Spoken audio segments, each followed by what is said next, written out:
American companies need to offer paid sick leave for its employees. There are millions of Americans that go without paid leave, and you need to help change that. I want you to get your head in the game and reach out to your legislature to change this. This is not a side issue. This is a human issue. Now, tell me, have you ever been sick? If so, could you afford to take multiple days or even one day of work? If your answer is no, and most likely it is, I need you to listen close. And I can guarantee you have a loved one that has been sick or had to choose a paycheck over their health, and I know that doesn't sit right with you. Now, I have done extensive research on paid sick leave in the United States in comparison to other countries, and trust me when I tell you, we are not doing it right. Also, I work for a company that offers paid sick leave, and the production outputs are much greater than our competitor who does not offer sick leave, so I know firsthand of the effects. Now, according to whitehouse.gov, over 40 million full-time employees in the United States go without paid sick leave. Think about every single person in Michigan, multiply that number by 4. That's how many people go without paid leave. Now, there's legislature out to stop this madness. However, Congress hasn't acted, and it's only hurting the American people.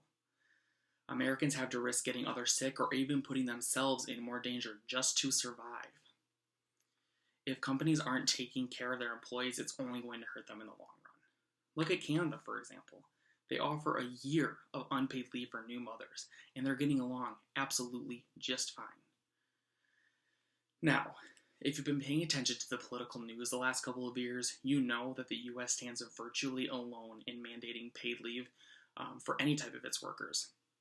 NPR.org states that most Americans are covered by the Family Medical Leave Act, or FMLA, which allows workers up to 12 weeks of leave to care for a family member. However, that leave is unpaid. Yes, now don't get me wrong, the law is great, but is it practical? Can a single mother or father go 12 weeks without pay for their child, to care for their child? Now, the following chart that I'm about to show you shows where the U.S. stands in regard to how many weeks are given for new mothers. The majority of first world countries allow 10 to 15 weeks, and we are on the borderline of zero.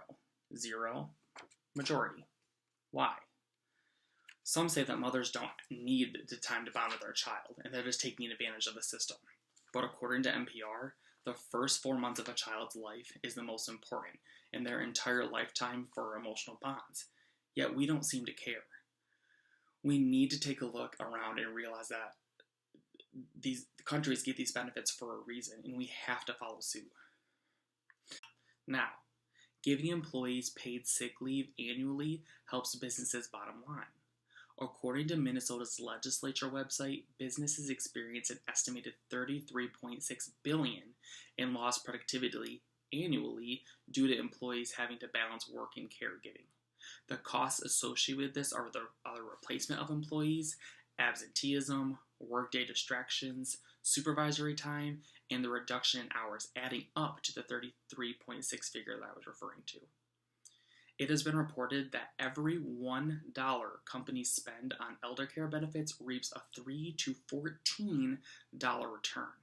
The return can be seen in productivity, retention, and reduced absenteeism. So tell me again why you don't think companies should lawfully require paid sick leave for its employees. It's time for you to do something about this. Get out. Talk to your neighbors, your friends, your relatives, but most importantly, your legislature.